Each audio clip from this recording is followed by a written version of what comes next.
Hello, everyone. Welcome to my Level and All YouTube channel. Today we're going to hear about Girl Meets Boy by Derek Strange. Chapter 1, Donna's Story. Your support and love always motivate me to make more new videos. Keep watching. Please like, share, and comment to encourage me. For more video updates, don't forget to subscribe to my channel and turn on all notifications for more videos. Now move to chapter. My story starts in late July. It was July 21st, I think. It was the first day of our holiday, a hot July day. I stood in the sun and looked at the sea. It was 11 o'clock in the morning. I was on the boat at Portsmouth with my mother and father and my sister Louise. Seabirds played near our big boat and the small boats near us on the sea. I started to look at the people with us on our boat. They all watched the seabirds and talked and laughed. They were all happy on the first day of their holiday, too.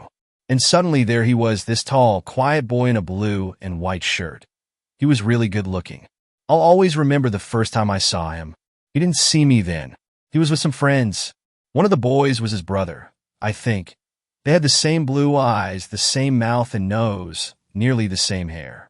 His brother and one of the boys with him tried to catch the seabirds, and he smiled at them. Then they came and stood near us, and they talked about the small boats on the sea. I watched him over Louise's head all the time.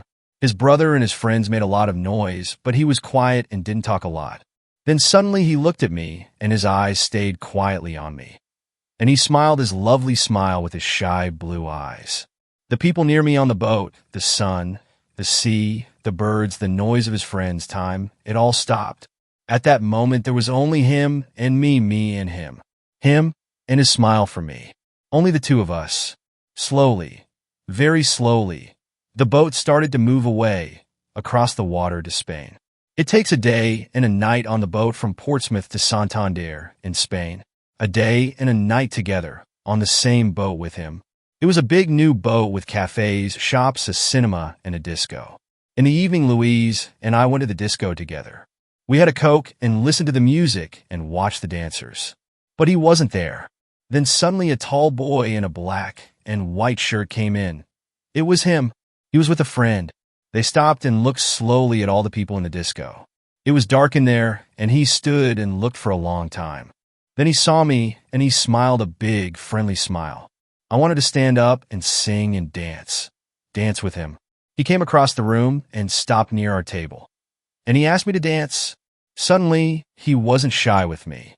We danced together for a long time after that. But then I looked up, and there was a second tall boy in a blue and white shirt at the door of the disco, with the same eyes and the same mouth and nearly the same hair. But the boy near the door had that nice, quiet, shy face, not a big, open, friendly smile. Suddenly I knew. This was his brother with me on the dance floor. Not him. I was with the wrong brother. He stood for a moment near the door and watched me and his brother on the dance floor with sad eyes. I wanted to run to him, to take his sad face in my hands and say sorry. He looked at me, then he went out quickly. I stopped dancing, walked back to my table and sat down. His brother started to dance with Louise. I didn't sleep that night. I thought about him all the time and listened to the noises of the boat and the sea. In the morning, I went to the cafe at 8 o'clock and waited there with my sister for a long time. I wanted to say sorry to him. I had 4 cups of coffee, and I don't really like coffee. But he didn't come. Where was he? Where was he? At 11 o'clock, we arrived in Santander. I wanted to stop the boat. I wanted to stop the holiday. I wanted to go back to England. I only wanted to see him again, to talk to him, to ask his name. But he wasn't there. Chapter 2, Mark's Story. I started Spanish at school in September, and I like it. We got a good teacher. Old Webb. Mr. Webb. Not Old Webb, my mother always says to me. He isn't old, you know. Old Webb. Sorry, Mr. Webb. Always take some people from our school to a place in Spain for the first 2 weeks of the holidays. Every July. Old Webb is okay. Not bad for a teacher. We were at Portsmouth with Old Webb. Sorry, Mr. Webb and Mrs. Webb. She's from Argentina. All the boys think she's good-looking, too. There were 6 of us with the Webbs. Harry Potts and his sister Sonia. Nick Atkins, he's a good friend. Sue Bellamy, she's clever. My brother Dave and me were 14, and we're good friends, too. Usually. There were hundreds of people on the boat. It was hot in the sun, a lovely day. People watched the sea and the small boats. I like being in the sun and thinking about the 2 weeks holiday in Spain. Old Webb started one of his stories about Argentina, but I didn't listen. I started to look at the people, and this girl was there, near me, a really good-looking girl with nice brown eyes and black hair. I'm really shy, and I'm not very good with girls. I didn't talk to her then, but I watched her with her sister and her mother and father. Then they walked away, and she smiled at me for a moment before they went. My brother Dave saw her, and he laughed quietly at my red face. I wanted to see her again, perhaps in the cafe at lunchtime, or perhaps in the cinema in the afternoon. But she wasn't there, and I don't remember the film. In the evening, we had a drink with Old Webb and lovely Lucrezia. That's our name for Mrs. Webb. After that, Dave and Harry went to the disco. They wanted to meet some girls. I don't like dancing, but I went to the disco later. I wanted to see her again, the lovely girl with the dancing brown eyes and the nice smile. It was dark in the disco, and I stood near the door and watched the dancers. Then I saw her on the dance floor, and she was with Dave, with my brother Dave. She smiled at him, too, a lovely smile. I didn't want to watch. I walked out. I went and looked at the sea and thought about things quietly.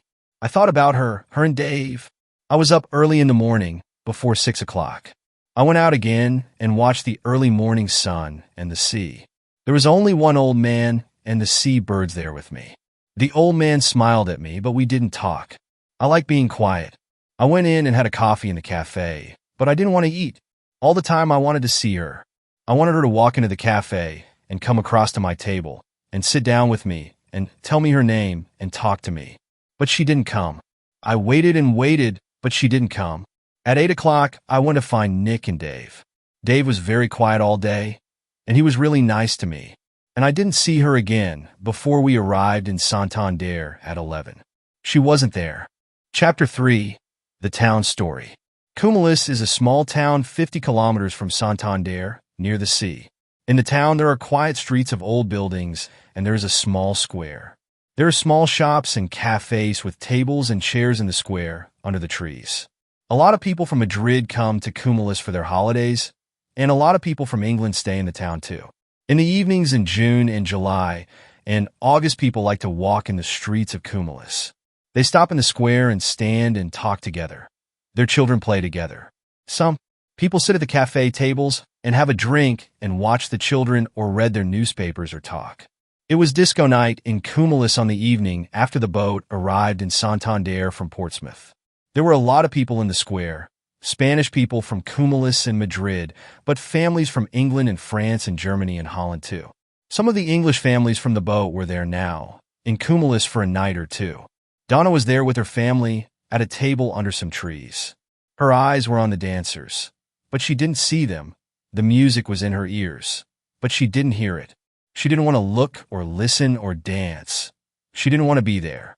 She only wanted to see the lovely, shy boy from the boat, perhaps to dance with him. First, Mr. and Mrs. Webb wanted to go to a little place near the beach where they always had good fish. They wanted to have a good time on their first evening in Spain, and later there was the disco in the square at Cumulus. Mark didn't want to go. He didn't want to eat or dance or talk and laugh. He wanted to sit quietly and think about the good-looking girl on the boat. Where was she now? But Dave and Harry and Nick and Sue all wanted him to go. Later that evening, he walked into the square at Cumulus with his friends.